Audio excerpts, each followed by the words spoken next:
ప్రియమైన దేవుని సంగమా, దయగల దేవుడు, సర్వకృపానిధియగు దేవుడు, సర్వోన్నతుడైన దేవుడు మనల్ని ఎన్నుకొని ఏర్పరుచుకుని ప్రత్యేకించుకుని పిలుచుకుని ఆయన కొరకు నిలబెట్టుకున్నారు. ఒక సమూహం, ఒక సంఘం ఆయన కొరకు నిలబడినటువంటి ఒక జనాంగం.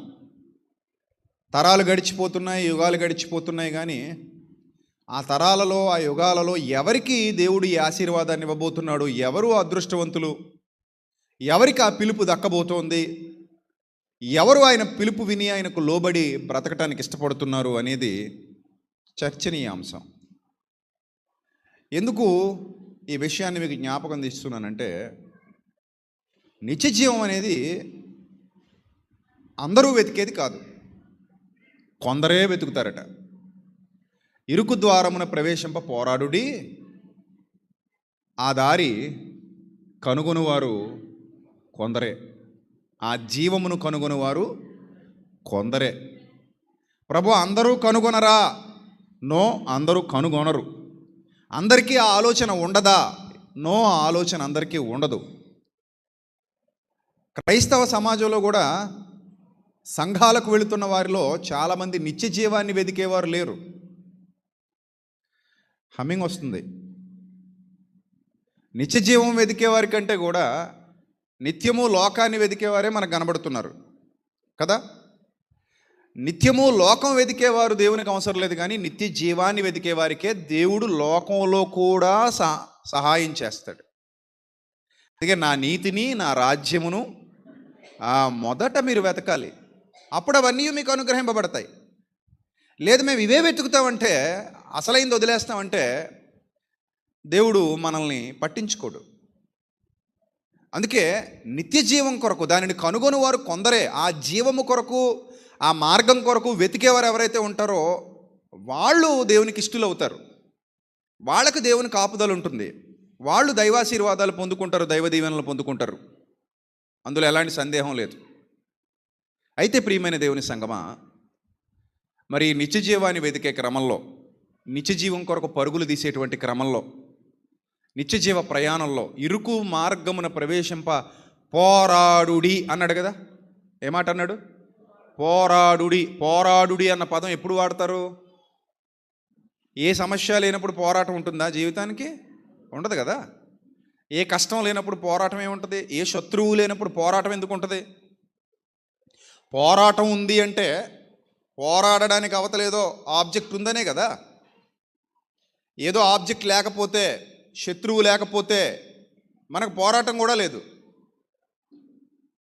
సమస్య ఉంటేనే పోరాటం ఉంది, శోధన ఉంటేనే పోరాటం ఉంది, శత్రువు ఉంటేనే పోరాటం ఉంది. మరి ఇరుకు ద్వారమున ప్రవేశింప పోరాడుడి అన్న పెద్ద పదాన్ని ప్రయోగించాడంటే దాన్ని కనుగొని వారు కొందరే. అందరికీ ఉండదు అది, అందరూ వెతకరు దానికోసం, అందరూ వెతకరు. కొందరే వస్తారట నిత్య జీవం కొరకు, కొందరే పరుగులు తీస్తారట సత్యం కొరకు. సత్యాన్ని వెతుకుతున్నాడంటే వాడు ఎంతో అదృష్టవంతుడు. ఆ క్షణానికి అది తెలియకపోయినప్పటికీ దాని విలువేంటో మరణానంతర జీవితంలో తెలుసుకుంటాడు. దేవునితో సహవాసం చేస్తూ ఉండగా, ఆయన దయలో వర్ధిల్లుతూ ఉండగా తెలుసుకుంటాడు. అందుకే దాన్ని కనుగొని వారు కొందరు దాని కొరకు ఏం చేయాలట? పోరాడుడి. నిత్య జీవము కొరకైనా ఆ మార్గములో మీరు పోరాడుడి. ఇరుకు ద్వారమున ప్రవేశింప పోరాడుడి. మరి ఈ పోరాటం ఏ విధమైన పోరాటం అని ఆలోచిస్తే ప్రియమైన,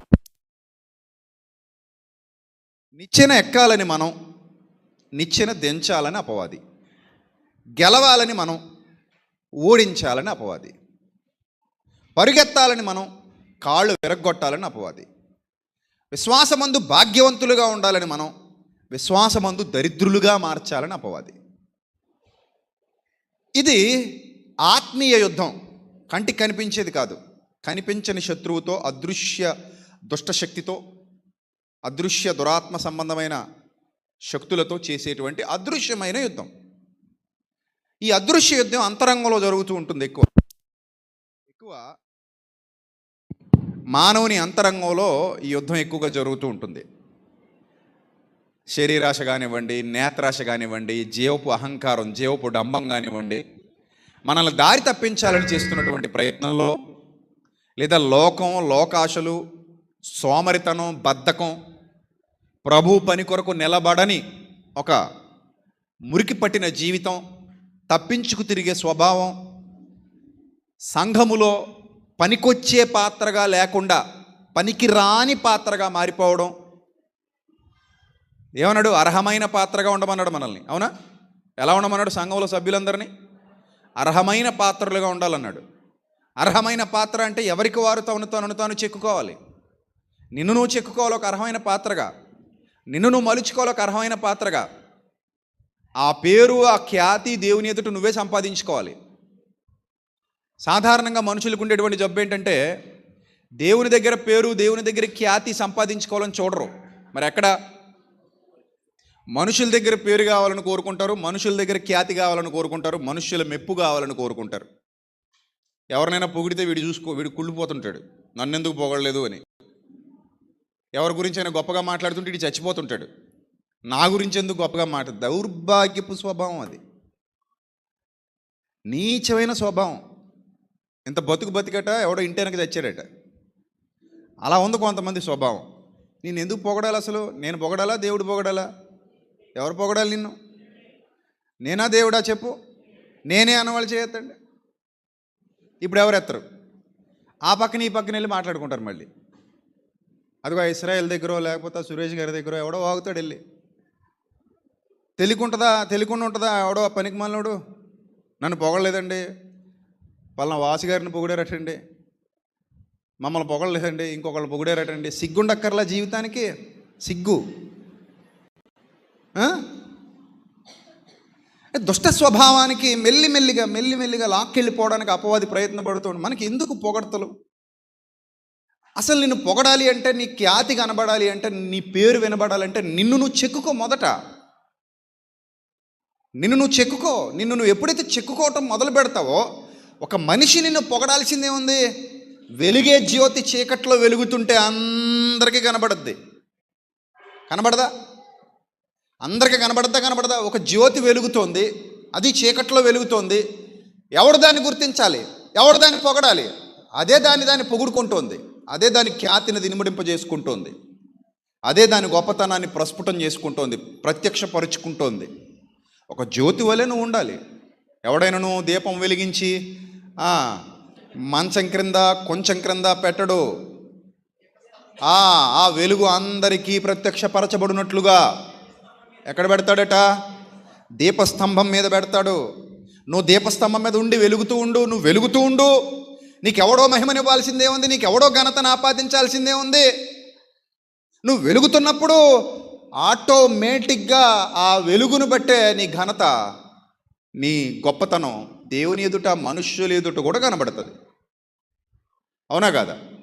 మనుష్యుల ఎదుట నువ్వు గొప్పవాడిగా, గొప్పదానిగా కీర్తించబడతావు. దేవుని ఎదుట కూడా గొప్పవాడిగా, గొప్పదానిగా కీర్తించబడతావు. ఎవడో నిన్ను గుర్తించాల్సిన పని లేదప్పుడు. నువ్వు వెలుగుతున్నావు, ఒక జ్యోతిగా ప్రకాశిస్తున్నావు, ఒక మండుతున్న ప్రజ్వరిల్లే జ్వాలలా ఉన్నావు. ఎవరిని పట్టించుకోదు. జ్యోతి వెలుగుతూ ఉంటుంది. ఆ వెలుగే దానికి కీర్తి కిరీటం, ఆ వెలుగే దానికి వన్నె తెచ్చేది, ఆ ప్రకాశమే దానికి విలువనిచ్చేది. ఆరిపోయిన దీపానికి విలువ ఉండదు. వెలిగే దీపానికి ఆ వెలుగుతూ ఉండడమే విలువ. వెలుగుతూ ఉండడం వల్ల కలిగేదే విలువ. అర్థమైందా? సంఘంలో కూడా సీక్రెట్ ఇదే. సీక్రెట్ ఏంటనుకుంటున్నారు? సంఘంలో ఒక ప్రధానమైన అర్హమైన పాత్రగా నువ్వు వాడబడాలి అంటే ఎవరిని పట్టించుకోకుండా బాగా వెలగడమే, ప్రజ్వరిల్లడమే, మండడమే. ఎప్పుడైతే నువ్వు లోకమందు జ్యోతి వలె వెలుగుతూ మండుతూ ఉండటానికి ఇష్టపడతావో, ఘనత తీసుకొచ్చి దేవుడే నీ ఒడిలో వేస్తాడు. ఆశీర్వాదం తీసుకొచ్చి దేవుడే నీ ఒడిలో వేస్తాడు. దీవెన తీసుకొచ్చి దేవుడే నీ ఒడిలో వేస్తాడు. దేవదూతలకు ఆజ్ఞాపిస్తాడు. ఆ చిన్నవారిని నా దూతలు ఎప్పుడు వాళ్ళని ఏం చేస్తూ ఉంటాయట? సో ఈ చిన్నవారిలో ఒక్కడి జోడుకు కూడా పోవద్దు. ఎందుకంటే దూతలు వారిని ఎప్పుడు చూస్తూ ఉంటారు. దూతలకు అనుమతిస్తాడు. నా బిడ్డ, నా కుమార్తె, నా కుమారుడు అని నిన్ను గూర్చి, నీ కుటుంబాన్ని గూర్చి అనుమతిస్తాడు ఆయన. ఆజ్ఞాపిస్తాడు. నీకు కావాలి, కనిపించని కావాలి, దూతలు కావాలి, కనిపించని కావాలి. ప్రపంచం నమ్మదు దేవదూతల్ని, కానీ మనం నమ్ముతాం. దేవదూతలు ఉన్నారు, కోటాను కోట్ల సైన్య సమూహాలు పరలోకపు తండ్రి చెంత ఉన్నాయని లోకం నమ్మకపోయినా మనం నమ్ముతున్నాం. That is our belief system, that is our faith. నీ రాకపోకలు ఎందు యెహోవా నిన్ను కాపాడును అన్నాడంటే ఎలా కాపాడతాడంటే కనిపించని అదృశ్య సైన్య సమూహాలను నీ వెంటబెట్టి నిన్ను కాపాడతాడు, కాపాడగలడు. మొన్ననే మీకు చెప్పాను కదా, మన దొడ్డిగుంట నుండి వస్తున్నటువంటి పిల్లలు, వాళ్ళకు జరిగినటువంటి యాక్సిడెంట్ ప్రమాదకరమైందే. లారీ ఏదో ఢీ కొట్టడం వల్ల వాళ్ళ ఆటో రౌండ్ కొట్టినా వాళ్ళకి ఏ ప్రమాదం సంభవించలేదు. ఆ రోజే బాప్తిస్మం ముందు వెళుతున్నారు వాళ్ళు. అందులో 3-4 పిల్లలు ఆ రోజే బాప్తిస్మం తీసుకుని అదే ఆటోలో పోతున్నారు, యవనస్తులు. కానీ ఆయన అదృశ్య దూతల కాపుదల వారి మీద ఉంది అనటానికి నిదర్శనం వారు ఇదిగో మరలా మన మధ్యలో ప్రాణాలతో చక్కగా వచ్చి కూర్చొని ప్రభువును ఆరాధించడం, ప్రభువును స్తుతించడం, ప్రభువును మహిమపరచడం. సో అర్హమైన పాత్రగా నిన్ను నువ్వు చెక్కుకో. ఎప్పుడైతే అర్హమైన పాత్రగా నువ్వు చిక్కుకుంటావో ఆటోమేటిక్గా నీ విశ్వాసం బాగుంటుంది, నువ్వు వెలుగుతూ ఉంటావు, దేవుని తోడు నీకు ఉంటుంది, దేవుని కృప నీకు లభిస్తుంది. సో ఎప్పుడు కూడా మరలా చెప్తున్నాను, రాసి పెట్టుకోండి. మీరు వెలగడం తప్పితే మీ వెలుగును గూర్చి, లేదా మీరు వెలగకపోయినప్పటికీ లేదా ఇతరులు వెలుగుతున్నారన్న ఆలోచనతో వాళ్ళతో మీరు కంపేర్ చేసుకుంటూ నన్ను మనుషులు గుర్తించాలని, మనుషులు పొగడాలని అనుకున్నా మీకు ఆ గుర్తింపు శాశ్వతం కాదు. నువ్వు వెలుగుతూ ఉండు, దేవుడు నిన్ను గుర్తిస్తాడు. నేను దావీదును కనుగొంటిని అన్నాడు. ఎవరు చెప్పారు కనుగొనమని? సిఫార్సు చేయాలి ఎవరైనా ప్రభు దగ్గరికి వెళ్ళి, ప్రభువా డూ యు నో డేవిడ్ అని అడగల. చెప్పండి, అడగాల. ప్రభువా నీకు దావీదు తెలుసా అని దూత వచ్చి అడగాల ప్రభు దగ్గరికి వచ్చి. ప్రభు దావీదు గొర్రెల కాపరు ఉన్నాడట, నీ గురించి పాటలు కడుతుంటాడు, ప్రభువా నీకు తెలుసా అతని గురించి, ఎప్పుడైనా విన్నావా అంటే, లేదు నాయనా నాకు ఎవరు చెప్పలేదు. ఎవరు చెప్పండి, ఏంటి విషయం ఏంటి, ఎవరు దావీదు అంటే, పలానా ఆయన దావీదని, ఆయన వాళ్ళ నాన్నగారి పేరు పలానా, వాళ్ళ అన్నదమ్ములు వీళ్ళు, ఆ గొర్రెలు కాస్తూ ఉంటాడు, పాటలు పాడుతూ ఉంటాడు, బాగున్నాయి ప్రభు ఒకసారి వింటావా, వినిపిస్తాను ఆయన పాడిన పాటలు అని ఒక దేవదూత, గాబ్రియల్ దూత లేకపోతే మికాయేల్ దూత వచ్చి దేవుడి దగ్గరికి వచ్చి చెబితే, ఆహా అయితే వినిపించండి చూద్దామని సిఫార్సు ఇవ్వడానికి ఆయన ఏమైనా రాజకీయ నాయకుడా? సిఫార్సు ఇవ్వడానికి ఆయన ఏమైనా లోక సంబంధమైన వ్యక్తా? హృదయ రహస్యములు ఎరిగినవాడు. ఆయన కనుదృష్టి లోకమందంతటా సంచారం చేస్తుంది. ఈవెన్ యూ ఆల్సో, నీ మీద కూడా ఆయన దృష్టి సంచరిస్తోంది, మర్చిపోక బిడ్డ. వివేకము కలిగి దేవుని వెదకువారు కలరేమో అని ఆయన ఆకాశము నుండి నరులను పరిశీలన చేస్తున్నాడు. ఆ పరిశీలనలో నీ మీద కూడా ఆయన కనుదృష్టి ఉంది, నీ మీద కూడా ఆయన కనుదృష్టిని సంచారం చేస్తుంది. మన డేటా మొత్తం ఆయనకి తెలుసు. నా హృదయం ఏంటో ఆయనకి తెలుసు, నీ హృదయం ఏంటో ఆయనకి తెలుసు. నువ్వు ఏ క్షణంలో ఎలా ఆలోచిస్తున్నావో తెలుసు, ఏ పని ఎలా చేస్తున్నావో తెలుసు, ఎక్కడెలా మసులుకుంటున్నావో తెలుసు, ఎక్కడెలా యథార్థంగా ఉంటున్నావో యథార్థంగా ఉండట్లేదో తెలుసు. నీ భాష తెలుసు, నీ మాట తెలుసు, నీ చూపు తెలుసు, నీ ఆలోచన తెలుసు, నీ బ్రతుకు తెలుసు, నీ నడక తెలుసు, నీ పడక తెలుసు, నీ అంతరింద్రియాలలో ఏం జరుగుతుందో కూడా కనిపెట్టగలిగే సమర్థుడు మన దేవాది దేవుడు. ఆయన దగ్గర దాచడానికి ఏముంది? ఆయన కంటికి కనబడని సృష్టము ఈ భూమి మీద ఏది లేదు. నీకు ఈరోజు ఏం జరగబోతుందో తెలుసేమో, ఆయనకి నీ జీవితంలో 10 ఏళ్ల తర్వాత ఏం జరగబోతుందో కూడా తెలుసు. ఈరోజు ఎలా ఉన్నావో నీకు తెలుసు, 10 ఏళ్ల తర్వాత నువ్వు ఎలా ఉండబోతున్నావో ఆయనకు తెలుసు. కాబట్టి గుర్తుపెట్టుకో, నీ విశ్వాస జీవితాన్ని ఇనుమడింపజేసుకోవడం నీ చేతుల్లోనే ఉంది. ఆయన దృష్టిలో పడాలి అంటే నువ్వే పడగలవు. ఎవ్వడి సిఫార్సు అవసరం లేదు నీకు. నేను నా దావీదును కనుగొంటున్నది దేవుని సాక్ష్యం తప్ప మనుషులు దేవుడికి సిఫార్సు చేసిన తర్వాత దేవుడు చెప్పింది కాదు. అర్థమైందా? నా భక్తుడు, నా కుమారుడు, నా సేవకుడైన యోబును గూర్చి విచారించితివా? అతని గురించి నీకు తెలుసా?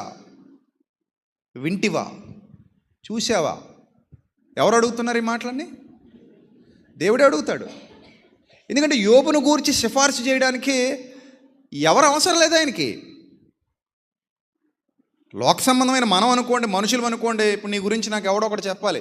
ఏమండి, ఈ అబ్బాయి చాలా బాగా పని చేస్తున్నాడు, ఈ అబ్బాయి చాలా బాగా కష్టపడతాడండి దేవునిలో, ఇతను చాలా శ్రమ పడతాడండి దేవుని పని కొరకు, ఇతను సువార్తలో చాలా సహకరిస్తాడు, లేదా మనం ఏదైనా కార్యక్రమం చేసినప్పుడు చాలా సహకరిస్తాడు, ఉదయమే వచ్చేస్తాడు, చాలా కష్టపడి పని చేస్తాడు, ఇక్కడ అన్ని పనులు పూర్తయిన తర్వాత తన గృహానికి వెళతాడు. దేవుని పని అన్నా, దేవుని సంఘం అన్నా, ఆరాధన అన్నా ఆయనకి చాలా విశ్వాసం. దేవుని పనిలో ఉండడం ద్వారా నిజమైన ఆశీర్వాదం అన్న సంగతి గ్రహించినవాడు కనుక సత్యమునకు స్తంభంగా నిలబడతాడు, సత్యం కొరకు కష్టపడతాడు, సత్యం కొరకు శ్రమ పడుతుందామే. ఇలా ఎవరైనా సరే నాకు వచ్చి చెప్పాలేమో, ఎందుకంటే నేను కూడా మనిషినే కాబట్టి, చూడకపోతే నాకు తెలియదు కాబట్టి. కానీ దేవునికి అవి అవసరం లేదు. నిన్ను గూర్చి, నీ హృదయాన్ని గూర్చి సమాచారం మొత్తం ఎప్పటికప్పుడు ఎవరి దగ్గర ఉంటుంది? దేవుని దగ్గర ఉంటుంది. ఇది నువ్వు గ్రహించాలి ప్రియమైన సోదర సోదరి. అప్పుడే నీ విశ్వాసాన్ని ఎలా కాపాడుకోవాలో, ఎలా ఇనుమడింపజేసుకోవాలో, నువ్వు ఎలా ప్రకాశించాలో, జ్వాలవలే ఎలా మారాలో నీకు అర్థమవుతుంది. రైట్. ఇప్పుడు పాయింట్కి వస్తున్నాను. ఈ పోరాటంలో, ఈ విశ్వాస యాత్రలో, ఈ విశ్వాస జీవితంలో పలు విధాలైనటువంటి శోధనలు, శ్రమలు నిన్ను చుట్టుముట్టొచ్చు. పలు విధాలైన శోధనలు, శ్రమలు. మనం అనుకుంటాం, దేవుడు నేను ఆయన నమ్ముకున్నాను కాబట్టి, నేను ఆయన వెంబడిస్తున్నాను కాబట్టి శోధనల నుండి నన్ను విడిపిస్తాడు, శ్రమల నుండి నన్ను విడిపిస్తాడు, ఇరుకుల నుండి నన్ను విడిపిస్తాడు, ఇబ్బందుల నుండి నన్ను విడిపిస్తాడు. నిజమే, సత్యమే. కానీ అన్ని సందర్భాలలో, అందరి జీవితాలలో, అన్ని విశ్వాసాలలో, విషయాలలో ఒకేలా జరుగుతుందనడానికి ఎలాంటి ఆధారం బైబిల్ గ్రంథం మనకి ఇవ్వలేదు. అర్థమవుతుందా? ఒక్కో భక్తుడి జీవితం ఒక్కోలా కొనసాగింది. శోధనలు రావడం సహజం, వేదనలు రావడం సహజం, ఇరుకులు రావడం సహజం. కొంతమంది జీవితాల్లో అవి చాలా కాలం ఉండిపోతాయి, కొంతమంది జీవితాల్లో వెంటనే తొలగిపోతాయి. వెంటనే తొలగిపోయిన వాడిని చూసి చాలా కాలం ఉన్నవాడు నేను పాపినని అనుకోక్కర్లా, నేను దోషిని అనుకోక్కర్లా, దేవుడికి నా మీద ఇష్టం లేదు అనుకోక్కర్లా, దేవుడికి నేను నచ్చట్లేదు అనుకోక్కర్లా, నేనేదో పాపం చేసి ఉంటానులే అని నెగిటివ్ ఫీలింగ్లోకి వెళ్ళక్కర్లా. ఎందుకంటే మహాభక్తుల జీవితాల్లో కూడా శోధనలు ఉన్నాయి, దీర్ఘకాల శోధనలు ఉన్నాయి, దీర్ఘకాలిక శోధనలు. అంటే ఈరోజు వచ్చి రేపు పోయేవి కావు. చాలా కాలం పాటు వాళ్ళని వెంటాడాయి, చాలా కాలం పాటు వాళ్ళని ఇబ్బందులకు గురి చేశాయి. అరే నాయన, ఆ పక్కన లేపు, నిద్రపోతున్నావే, లేచి నిలబడి కాసేపు, నువ్వు ఎందుకు నిద్రపోతున్నావు? వీళ్ళు మొహం కడుక్కుంటా, లేకపోతే అయితే మోకరించి విను.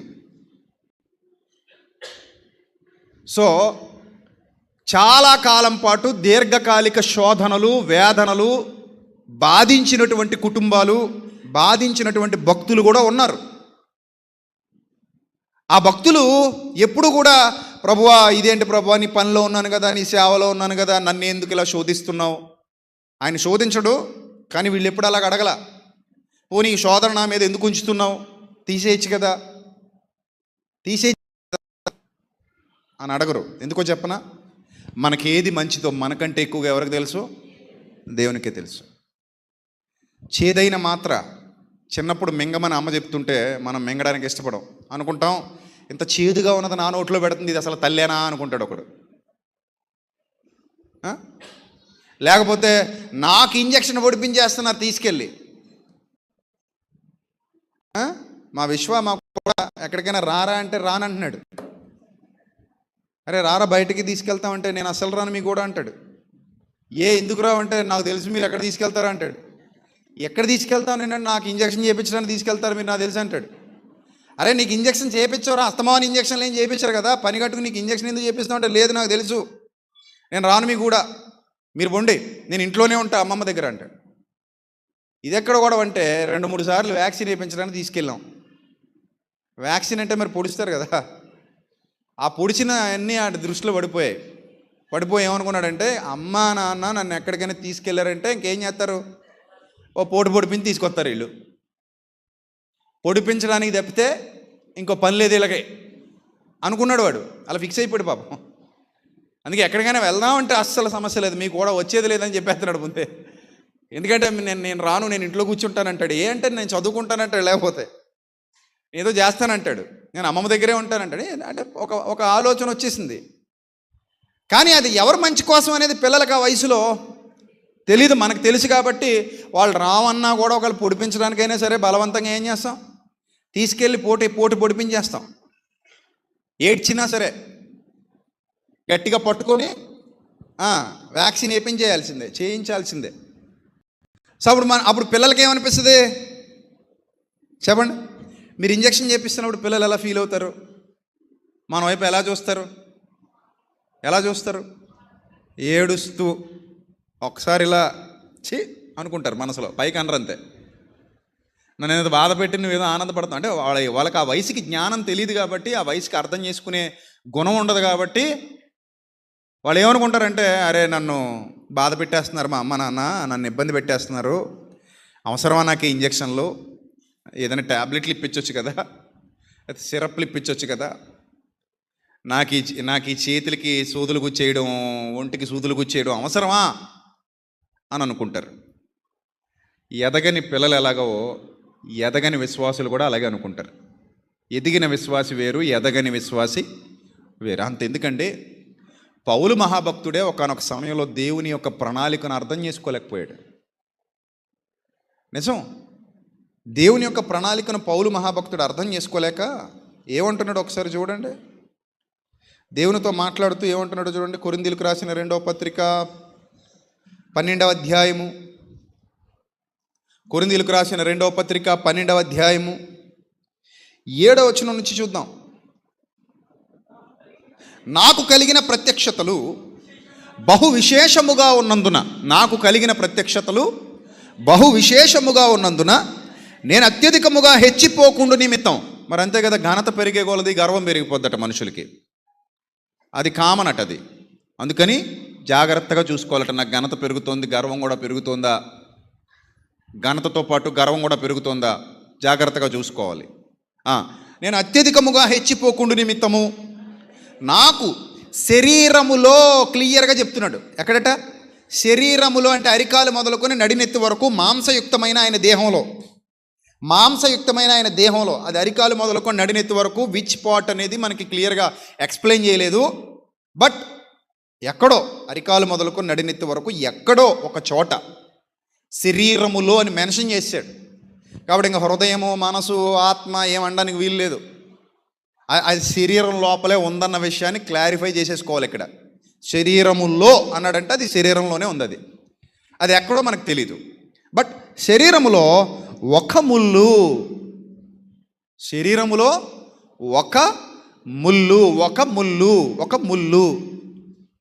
ఉందట. అది శరీరంలో ఉందట. ఈ ముళ్ళు నేను అత్యధికముగా హెచ్చిపోకుండా నిమిత్తము నన్ను నలుగగొట్టుటకు సాతాను యొక్క దూతగా ఉంచబడెను అన్నాడు.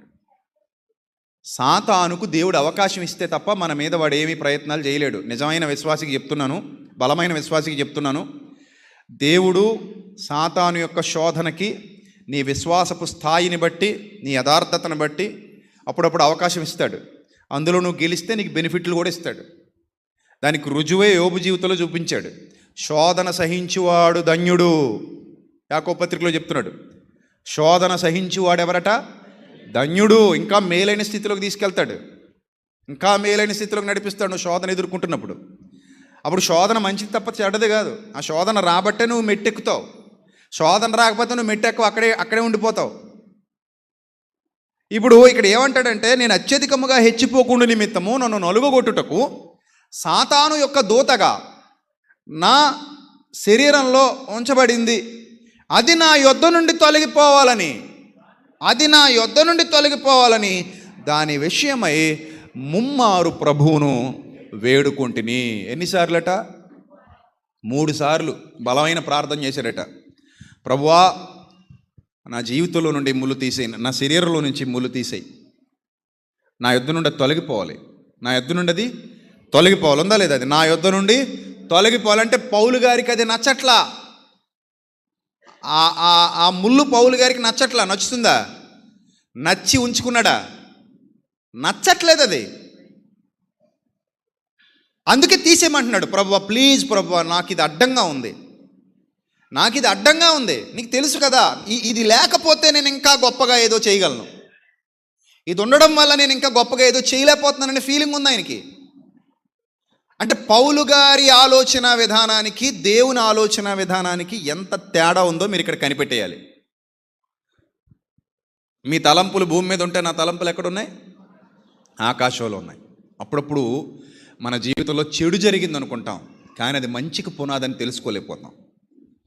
అది అలా జరగడమే మంచిదనమాట. అది అలా జరగడమే మంచిది. యోసేపు అంటాడు, మహాభక్తుడు కనిపెట్టాడు, మహాభక్తులు కనిపెడతారు. యోసేపు ఏమంటాడు తెలుసా?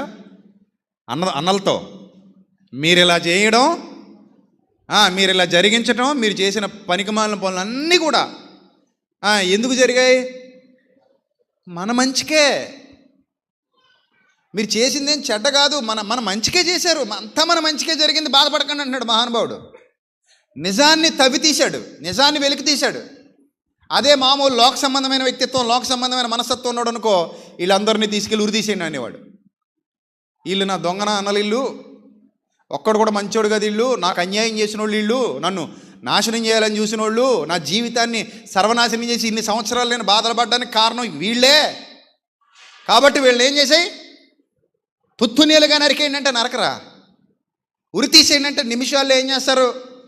ఉరి తీసేస్తారు. చంపేయండి అంటే నిమిషాల్లో చంపేస్తారు. అవునా కదా? ఆ శక్తి ఉందా లేదా ఆయనకి? ఉంది. కానీ అది ఆయన యూజ్ చేసుకోవాలా. ఆయనకి తెలుసు, వాళ్ళు నన్ను గోతులో పడేయకపోతే, గోతులో నుంచి తీసి ఐగుప్తు వర్తకులకు అమ్మేయకపోతే, ఆ ఐగుప్తు వర్తకుడైన పోతిఫరు భార్య నన్ను ఇలా ఇబ్బంది పెట్టుండకపోతే, ఆమె నా మీద నింద వేసుండకపోతే, నేను చెరసాలలోనికి వెళ్ళుండకపోతే, అక్కడికి భక్ష్యకారుల అధిపతి పానదాయకుల అధిపతి వచ్చుండకపోతే, నేను వాళ్ళకి వాళ్ళ యొక్క కలభావాన్ని చెప్పుండకపోతే, రాజుగారి దగ్గరికి నా గురించిన సమాచారం వెళ్ళేదా? వెళ్ళదు. అలా వెళ్ళడానికి ఇంత గొప్ప ప్రణాళిక రచించబడింది. అంటే నాకు జరిగిన కీడులన్నీ కీడులు కావు, అవన్నీ మేలులే. అందుకే పెద్దలు అంటారు, అంతా మన మంచికే అంటారు. అంతా ఏంటట? మన మంచికే అంటారు. అంతా మన మంచికే, ఏం జరిగినా మన మంచికే అంటారు. అది యోసేపు జీవితంలో నిజమే, యోబు జీవితంలో కూడా నిజమే. యోబు జీవితంలో కూడా నిజమే. కష్టాలు వచ్చినప్పుడు ఎవరు ఎలాంటి వాళ్ళో తెలిసిపోద్ది మనకి. అప్పటి వరకు యోబు అనుకుని ఉంటాడు, నా భార్య ఉత్తమోత్తమురాలు నా భార్య, విశ్వాసంలో ధీరవనిత వీరవనిత అనుకుని ఉంటాడు పాపం. కానీ ఎప్పుడైతే కష్టాలు కన్నీళ్ళు వచ్చాయో, ఆమె ఒరిజినల్ స్వరూపం బయటపడిపోయింది. బయటపడిందా లేదా? ఇంకేం బతుకుతావులే, చచ్చిపో ఉంటుంది మా తల్లి. చాలే, ఇంకా బతికింది చాలే, ఇంకేమైపో, చచ్చిపో, నువ్వు బతుకుత్తరించేది ఏమి లేదు, ఇంకా చచ్చిపో. ఆ చచ్చే ముందు పని చేసి చచ్చిపో, దేవుని దూషించి చచ్చిపో. ఆమె నిజ స్వరూపం బయటపడిపోయింది. ఎప్పుడు యోబు గారి జీవితంలో కష్టాలు వచ్చినప్పుడు, కన్నీళ్ళు వచ్చినప్పుడు, ఆమె నిజ స్వరూపం ఇది అని సొంత భార్య తెలిసిపోయింది ఆయనకి.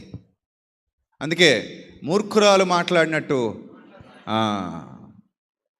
యెహోవా వలన మనము మేలు మాత్రమే అనుభవించుదుమా, కీడు అనుభవింప తగదా అన్నాడు. అలాగే మీ జీవితంలో ఏం జరిగినా, నువ్వు నిజంగా విశ్వాస సంబంధమైన పోరాటం పోరాడుతూ ఉన్నప్పుడు, విశ్వాసిగా నువ్వు జీవిస్తున్నప్పుడు, నీ ఇంట్లోనో నీ ఒంట్లోనో నీ బ్రతుకులోనో ఏదో ఒక ముళ్ళు ఉంటే ఉండొచ్చు. అది సాతాను దూతగా ఉంచబడొచ్చు. ఏ విధమైన శోధనైనా నీలోనికి రావచ్చు. అది ఎక్కువ కాలం ఉండొచ్చు, దీర్ఘకాలం ఉండొచ్చు, చెప్పలేము. కొన్ని శోధనలు తొలగిపోకపోవచ్చు, అడిగినా ప్రభువు అనుమతించకపోవచ్చు. పౌలు గారే 3 సార్లు అడిగాడట. అసలు పౌలు గారు ఒక్కసారి ప్రార్థన చేస్తేనే దేవుడు వినేస్తాడని మన నమ్మకం, అవునా కదా? రూల్ అయితే చెప్పండి, పౌలు గారు ఒకసారి ప్రార్థన చేస్తే సరిపోద్దా? 3 సార్లు ప్రార్థన చేయాలా? ఎన్నిసార్లు చేస్తే సరిపోద్దా? ఆయనకున్న సామర్థ్యానికి, ఆయనకున్న యథార్థతకి, ఆయనకున్న భక్తి జీవితానికి, ఆయనకున్న నమ్మకత్వానికి, ఆయనకున్న యథార్థమైన ఆ పనిలో, అసలు ఆ పనిలో ఎవడు సరిపోతాడండి? దేవుని పని అంత భుజాల మీద పెట్టు బతికాడు ఆయన. దేవుని పనే జీవితం అనుకున్నాడు. అందుకే లోకంలో ఏవేవి లాభకరములై ఉన్నావో వాటన్నిటినీ క్రీస్తు పని నిమిత్తం ఎలా ఎంచుకున్నాడట? పెంటగా ఎంచుకున్నాడట. మనం పెంట కోసం క్రీస్తు పనిని పెంటగా ఎంచుకుంటాం. అలాంటి వారు కూడా ఉన్నారు. లోకం కోసం క్రీస్తు పనిని పెంటగా ఎంచుకుంటాం, కానీ ఆయన క్రీస్తు పని కోసం లోకాన్ని ఎలా ఎంచుకున్నాడట? పెంటగా ఎంచుకో. అంత డెడికేషన్తో దేవుని కోసం వర్క్ చేసేవాడు. ఒక్కసారి అడిగితే చాలదా? 100 సార్లు అడగాల? ఒకసారి అడిగితే శాంక్షన్ అయిపోద్ది అంతే, ఇంక అసలు నో డౌట్. ఎందుకంటే పౌలు గారు అంటే దేవునికి బాగా ఇష్టం. అనేకమైన ఆత్మలను రక్షించే యోధుడు. ఆసియా యూరప్ ఖండాల్లో ఖాళీ లేకుండా తిరుగుతున్నాడు. ఏ రోజు నిద్రపోవట్లేదు ఆయన. తరచుగా జాగరణాలు అన్నాడు. అంటే ఆయన రాత్రులు సరిగా నిద్రపోవడం అన్నమాట. తరచుగా జాగరణములతోనూ, తరచుగా ఉపవాసములతోనూ, ప్రయాసములతోనూ, నదుల వల్ల ఆపదలు, సముద్రముల వల్ల ఆపదలు, దొంగల వల్ల ఆపదలు, కపట సహోదరుల వల్ల ఆపదలు, అడవులలో ఆపదలు, ఎన్నో శోధనలు, వేదనలు, బాధలు, ఇరుకులు, ఇబ్బందులు, సమస్యలు ఆయనను చుట్టుముట్టినా, ఏం జరుగుతున్నా, ఎలాంటి పరిస్థితి అయినా దేవుని పని అంటే వదలడనమాట. గట్టిగా పట్టుకుంటాడు. అమ్మో దేవుని పని, నాకు దీనికంటే ఆశీర్వాదం ఇంకోటి లేదు, దీనికంటే దీవెన ఇంకోటి లేదు, నా జీవితంలో ఏది ఉన్నా అది రాయబడదు. దేవుని జీవగ్రంథంలో నా పేరు ఉండాలంటే, దేవుని జీవగ్రంథంలో నేను కనబడాలంటే, ఇదిగో ఎక్కడుంటేనే కనబడతాను, ఈ పని చేస్తేనే కనబడతాను, ఇది మాత్రమే నా జీవితంలో నాకు ఉపయోగపడే పని తప్ప నేను నా కోసం చేసుకున్నవేవి ఆయన లెక్కల్లోకి రావని ఎరిగినటువంటి యోధుడు కనుక తనకు సంబంధించిన అన్నీ పక్కన పెట్టాడు. దేవుని పనే భుజాల మీద మోయడం మొదలుపెట్టాడు. ఆయన భుజాల నిండా దేవుని పనులున్నాయి. సమయం అనక అసమయం అనక ప్రయాసపడుతున్నాడు. నా మట్టుకైతే బ్రతుకుట క్రీస్తు, చావైతే లాభము అని ఎప్పటికప్పుడు నినదిస్తున్నాడు. దెబ్బలు తింటున్నాడు, అవమానాలు ఎదుర్కొంటున్నాడు, నిందలు భరిస్తున్నాడు, శోధనలు భరిస్తున్నాడు, వేదనలు భరిస్తున్నాడు. కొడుతున్నారు, దెబ్బలు తింటున్నాడు, మళ్ళీ లేస్తున్నాడు, మళ్ళీ వెళుతున్నాడు. తీసుకెళ్ళి మహాసభల్లో నిలబెడుతున్నారు, తీసుకెళ్ళి జైల్లో వేస్తున్నారు. అనేక మంది ఆయన అపార్థం చేసుకుంటున్నారు. నమ్మిన వారే ఆయనకు వెన్నుపోటు పొడుస్తున్నారు. రక్త సంబంధికులు కూడా ఆయన విడిచిపెట్టేశారు. యూదుల వల్ల యూదులు శత్రువులు అయిపోయారు. దారిలో దొరికేస్తే చంపేస్తాం, అన్నపానములు మానేసట ఒట్టు పెట్టుకున్నారట వాళ్ళు. పౌలు గారిని చంపేంత వరకు మనం భోజనం ముట్టకూడదని ఒక కమిట్మెంట్ చేసుకున్నారట వాళ్ళు. చేసుకుని ఎదురు చూస్తున్నారట, ఈ దారిలోనే వస్తాడు, వచ్చేటప్పుడు మనందరం గుంపుగా ఏం చేయాలి? పౌలు గారిని చంపేయాలి. ఎన్ని శోధనలు, ఎన్ని వేదనలు, ఎన్ని బాధలు, ఎన్ని ఎదుర్కొంటున్నా కూడా ఆయన పని అంతా ఒకటే, నా ఆత్మల సంపాదన జరగాలి, అనేకుల హృదయాల్లో దేవుని వాక్యం ఎత్తబడాలి, నేను దేవుని పని చెయ్యాలి, ఆయన కొరకు బతకాలి, ఆయన కోసం చచ్చిపోవాలి, అంతే. అది తప్ప వేరే గోల్ లేదు ఆయనకి, అది తప్ప వేరే ఆలోచన లేదు ఆయనకి, అది తప్ప ఇంక దీక్ష పూనాడు అనమాట దేవుని పని కొరకు. నా చావు వరకు నేను దేవుని పనిలో ఉండాలి, ఎప్పుడు చచ్చిపోతానో నాకు తెలియదు, కొంతకాలమే నాకు ఇవ్వబడింది, తర్వాత పౌలు గారిని చూద్దామన్నా ఈ భూమి మీద నేను కనబడను, మట్టిలోకి వెళ్ళిపోయే రోజు దగ్గర అవుతోంది, మట్టిలోకి వెళ్ళే లోపు నేను చేయగలిగింది చేసేయాలి.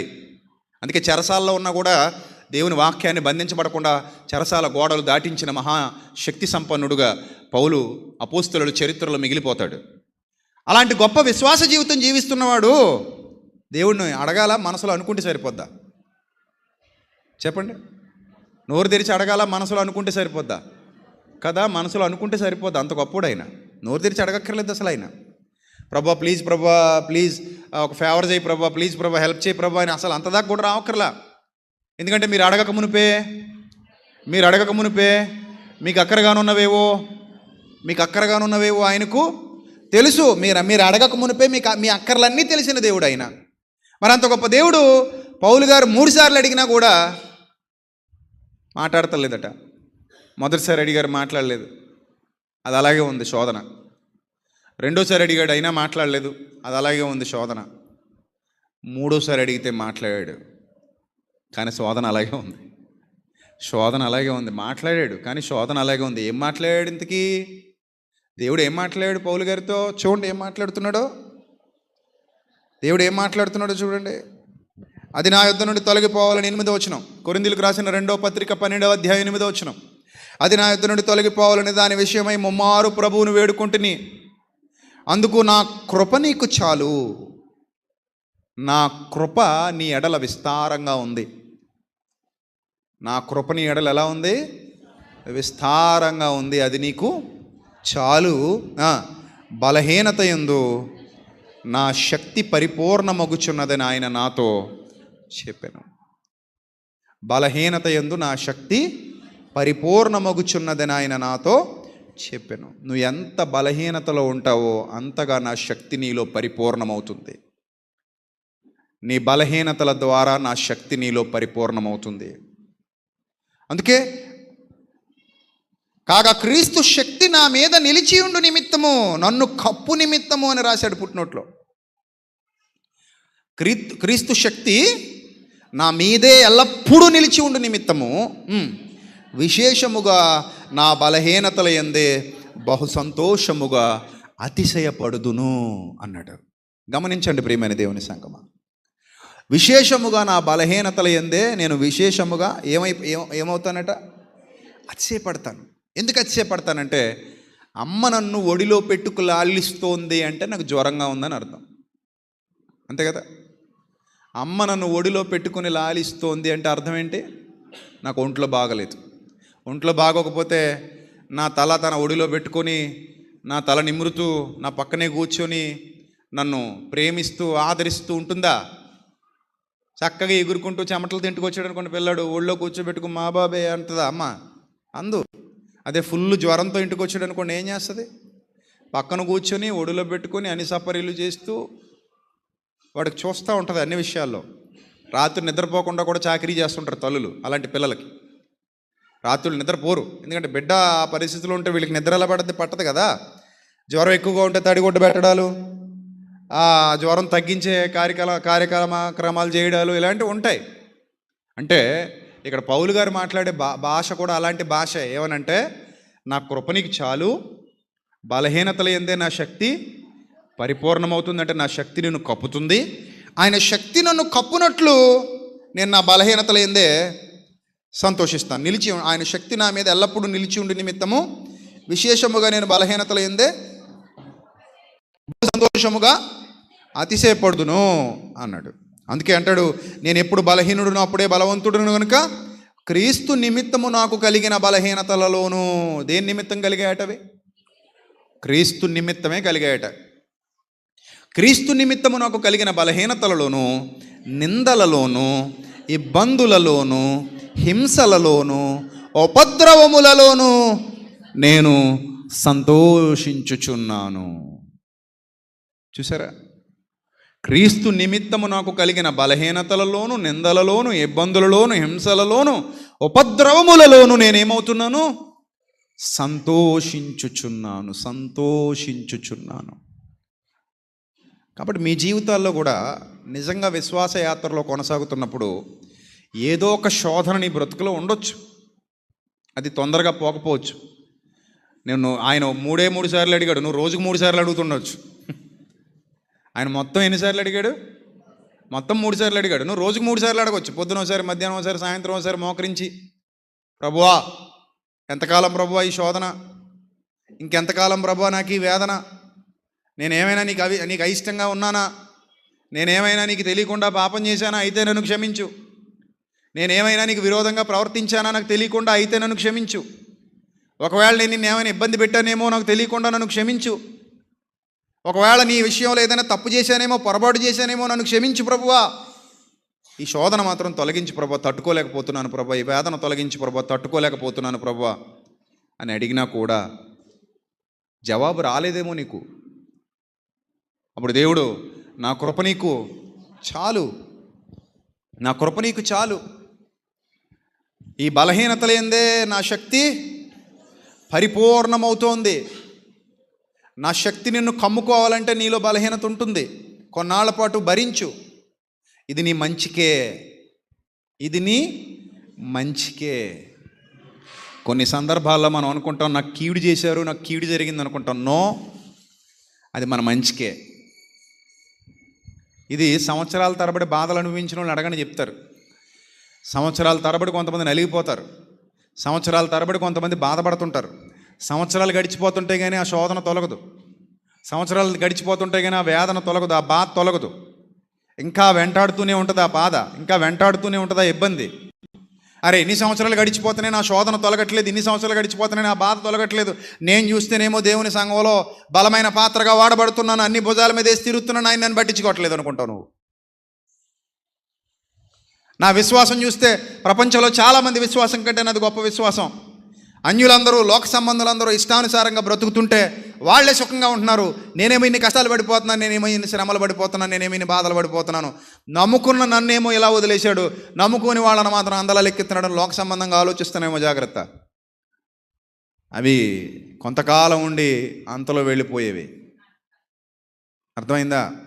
కాబట్టి నీ జీవితంలో వచ్చేటువంటి ఈ శోధన నీ ప్రార్థనకు జవాబు రాకుండా ఇంకా నిన్ను వెంటాడుతుందేమో సంవత్సరాల తరబడి. 18 ఏండ్ల నుండట బలహీనపరిచే దెయ్యం బట్టట ఏమైందట ఆవిడికి?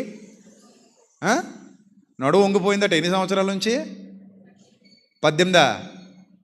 అంటే 2000లో ప్రాబ్లం వస్తే 2018 దాకా ఉందన్నమాట.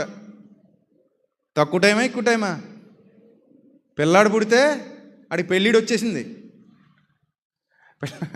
పిల్లాడు పుడితే ఏమొచ్చేసింది? ఆడికి పెళ్ళిడు వచ్చేసింది. కానీ ఇంకా ఈ శోధన వదలలేదు.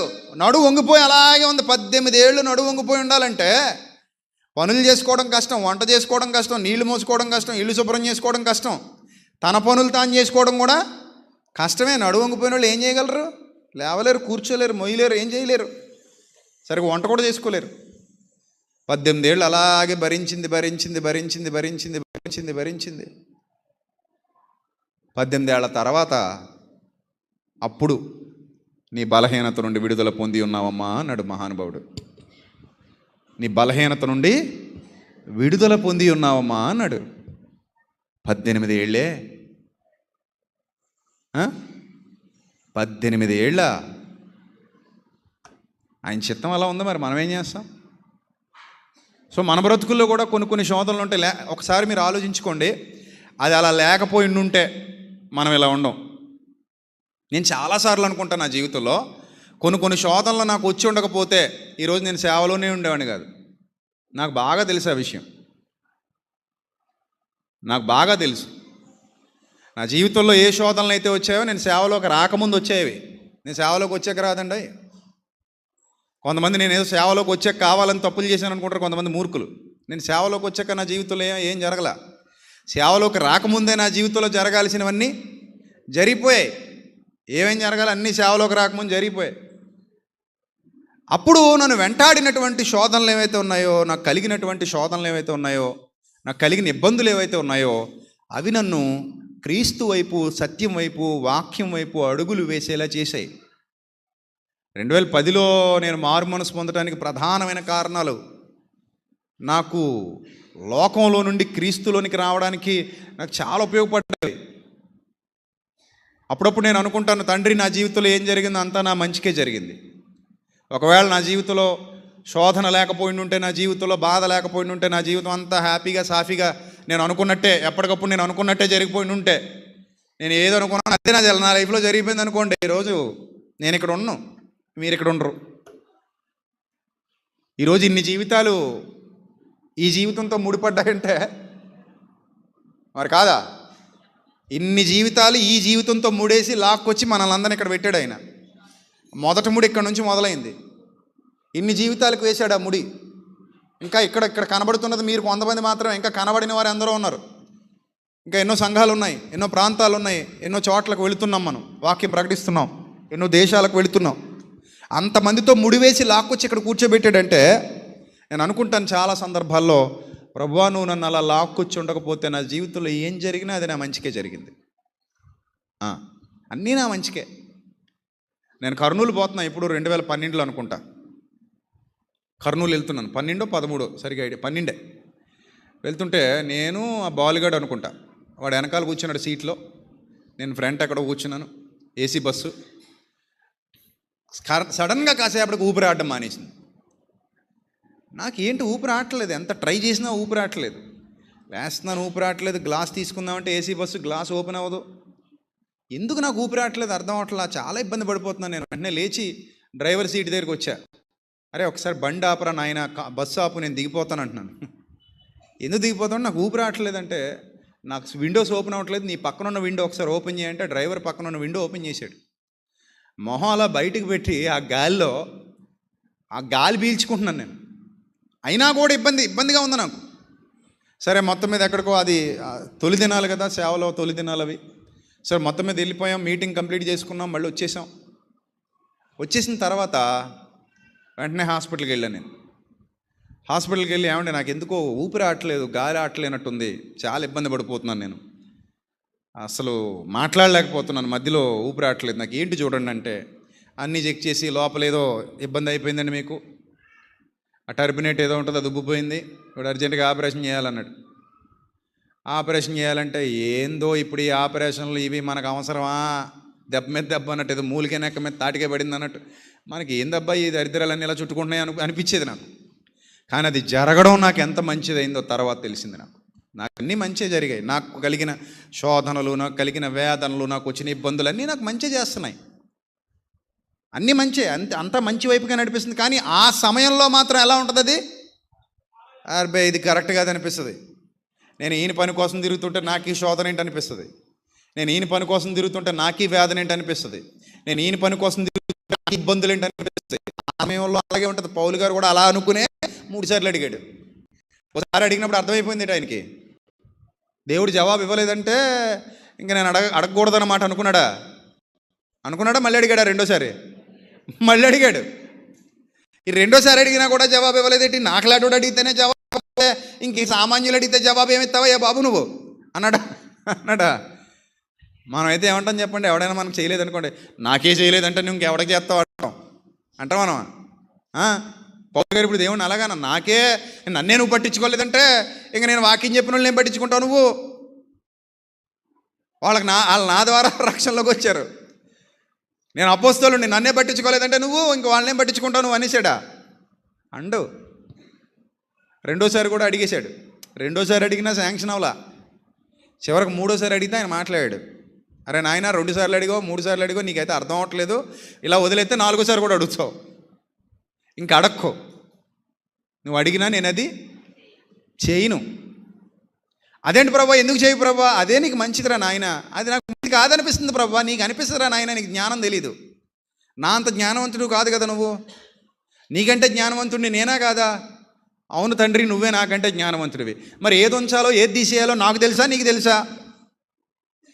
అప్పుడప్పుడు డాక్టర్ గారి దగ్గరికి వెళ్ళి ఆపరేషన్ చేసేయండి అంటే ఆయన ఏమంటాడు, ఆపరేషన్ పడదమ్మా దీనికి అంటాడు. మనం ఏమంటాం, అవి చాలా ఇబ్బందిగా చేసేయండి బాబు అంటాం, అబ్బా పడదమ్మా దీనికి మందులు సరిపోతాయంటే మందులు వద్ద చేసే అంటుంటాడు. ఒకళ్ళకి ఆపరేషన్ అంటే ఎంత ఇష్టమో మరి, బంధువులు మాంసాలు కడితే తెస్తారనో ఏందో మరి, సింపతి కావాలనుకుంటారో. కొంతమందికి సింపతి అంటే ఇష్టం, అయ్యో పాపం అమ్మ అని బంధువులందరూ చూడడానికి వస్తుంటే వీళ్ళకి ఎంత పండగలాగా ఉంటుందో, ఆడు చూడడానికి రావాలి ఈడు చూడడానికి రావాలని ఎప్పుడు కూరుకుంటా ఉంటారు బతుకులు తాగలయ్యా. ఆడు చూడడానికి వస్తే నీకైనా కొండ వచ్చి మీద పడద్దా, సరే ఆడు చూడడానికి వచ్చాడని కొందాం నీకైనా మిగిలిపోద్దా, 1 డజన్ యాపిల్స్ కాయలు 1/2 కేజీ మాంసం తెస్తాడే, ఎప్పుడు మాంసం తిన మొహం కాదట్టి నీది, యాపిల్ పళ్ళు తిన మొహం కాదా, అంతేనా. ఆడు చూడడానికి వస్తే నువ్వు వెళ్ళాలి, మళ్ళీ ఏదో రోజు అప్పు తీర్చాలి వెళ్ళి. ఆ సింపతిలు మనకు అవసరమా, అందుకని ఆపరేషన్ చేయించుకుంటా. మళ్ళీ నేను ఆపరేషన్ చేయించుకున్నానండి, ఒకడు కూడా చూడడానికి రాలేదండి, నిందలేస్తుంటారు కొంతమంది.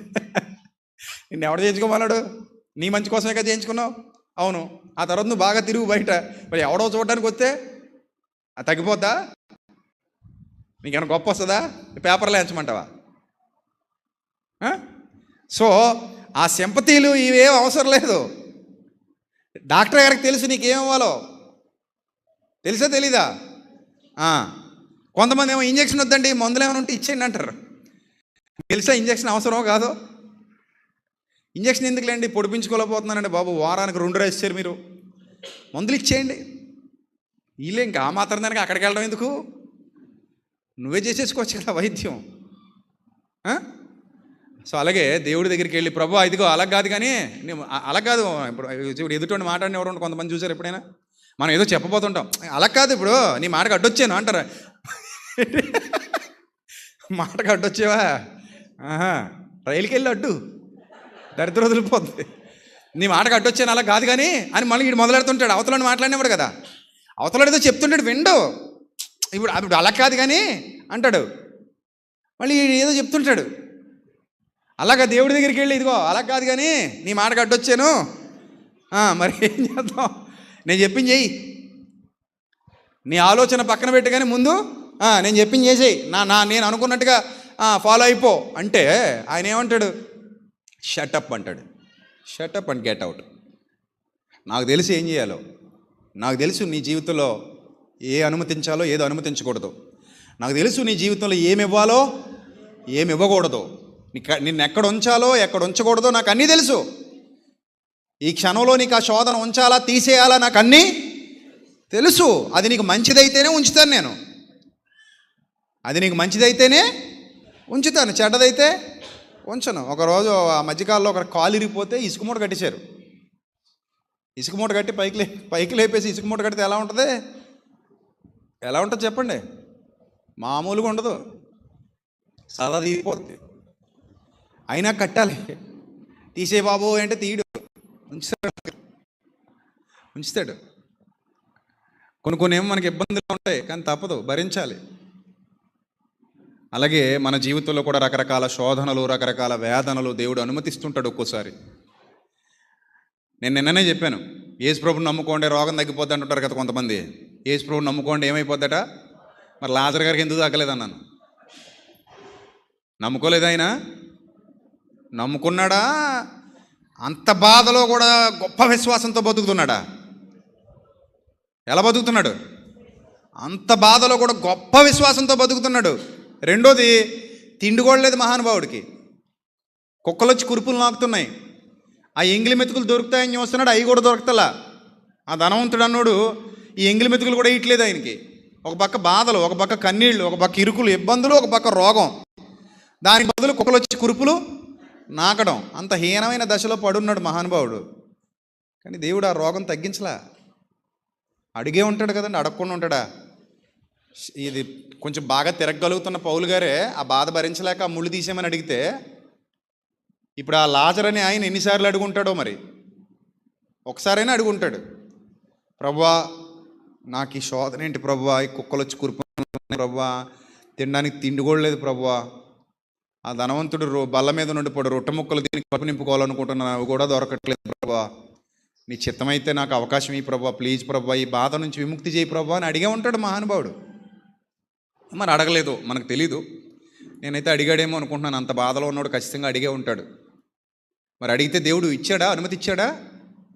చెప్పండి, అనుమతి ఇచ్చాడా? ఇవ్వలా. లేదు ఇవ్వలా. నువ్వు అలాగే చచ్చిపో అనుకున్నాడు, అలాగే చచ్చిపోయాడు. అలాగే చచ్చిపోయి అబ్రహాము రొమ్మును అనుకున్నట్టుకు పరదేశంలోనికి కొనిపోబడ్డాడు. ప్రియులారా, మనకి ఏది మంచిదో మనకు తెలుసా? మన తండ్రికి తెలుసా? మన తండ్రికే తెలుసండి మనకి ఏది మంచిదో. మనకు తెలియదండి. మనకి ఏది మంచిదో, ఏది అవునో, ఏది కాదో మనకు తెలీదు. మన పరలోకపు తండ్రికి తెలుసు. సో కాబట్టి నీ జీవితంలో ఏదో చిన్న సమస్య వచ్చిందని ప్రభువుని నిందించడమో, ఏదో చిన్న వ్యాధి వచ్చిందని ప్రభువుని నిందించడమో, చిన్న రోగమో, చిన్న ఇరుకులో, చిన్న ఇబ్బందులో, ఏదో సంథింగ్ ఆర్థిక ఇబ్బందులో, శోధనలో, వేదనలో ఏదైనా రావచ్చు. జీవితం అన్నాక ఏదైనా రావచ్చు, చెప్పలేం. అన్ని సందర్భాల్లో జీవితం బాగోదు. ఒక్కసారి ఇబ్బందులు వస్తుంటాయి. కొన్ని మన తప్పిదాల వల్ల వస్తాయి, కొన్ని ఏమో మనకు తెలియకుండా వస్తాయి కదా. కొన్ని మన అజాగ్రత్తల వల్ల వస్తాయి, కొన్ని మన తప్పు నిర్ణయాల వల్ల వస్తాయి, కొన్ని శోధనలో భాగంగా వస్తాయి. ఏమొచ్చినా కూడా నీ మంచి అయితేనే అది నీలో ఉంచుతాడు ఆయన. నీకేదో మంచి జరగబోతుంది, వెయిట్ చేయి. శోధింపబడిన మీదట నేను సువర్ణముగా మారేదనన్నారు కదా, పాట కూడా ఉంది కదా. నేను వెళ్ళే మార్గము నా యేసుకే తెలియను, శోధింపబడిన మీదట నేను సువర్ణమై మారేదను. మరి నీ బ్రతుకులో ఒకవేళ ముళ్ళుంటే, అది ఏ ముళ్ళైనా కానివ్వండి, ఒకవేళ నీ బ్రతుకులో ఒకవేళ ఏదైనా ముళ్ళుంటే ఆ ముళ్ళును ఓర్చుకునే ప్రయత్నం చేయి. అందుకే భక్తుడు యాకోబు పత్రిక మొదటి అధ్యాయం 3వ వచనం. యాకోబు పత్రిక మొదటి అధ్యాయం 3వ వచనం. మీరు నానా విధములైన రెండు నుంచి చదువుతాం. నా సహోదరులారా, మీ విశ్వాసమునకు కలుగు పరీక్ష. దేనికి కలుగు పరీక్ష అది? విశ్వాసానికి కూడా దేవుడు ఏం పెడుతుంటాడు? ఒక్కోసారి పరీక్ష పెడతాడు. పాస్ అవరా బిడ్డ అంటాడు పరీక్ష పెట్టి. అంతేనా? ఇప్పుడు నీకు కప్పు ఇవ్వాలనుకో, పరీక్ష పెట్టి ఇవ్వాలా, పెట్టకుండా ఇవ్వాలా? చెప్పండి. స్కూల్ కప్పులు ఇచ్చారనుకోండి, మనకి థ్రిల్లింగ్గా ఉంటుందా? ఆ కరోనా టైంలో చూడండి, అందరూ పాస్ అన్నారు. బాగా చదివే వాళ్ళు ఏడిచారు, బాగా చదవలేని వాళ్ళు పండగ చేసుకున్నారు, మొద్దులు పండగ చేసుకున్నారు. బాగా చదివే వాళ్ళేమో ఏడ్చారు, చిచి నీకు నాకు ఒకటే మార్కులు రా అంటే ఎలా ఉంటుంది? చదువుకునేవాడికి, బాగా చదివే స్టూడెంట్కి ఎలా ఉంటుంది చెప్పండి? ఈ మొద్దోడు అసలు చదివాడు వీడు, కానీ ఆడు వచ్చి కాలు రగరేసి చూసేవా నేను పాస్ అయిపోయాను, కరోనా వచ్చి మంచి చేసింది అంటాడు. ఈ చదువుకునేవాడు ఏమంటాడు? కరోనా వచ్చి గుడ్డు చేసింది మంచి, కరోనా వల్ల నాకు అంతా నష్టమే జరిగింది, నీకు ఇలా దరిద్రుడు పాస్ అయిపోయాడు, నువ్వు నేను సమానమేటా అంటాడు వీడు.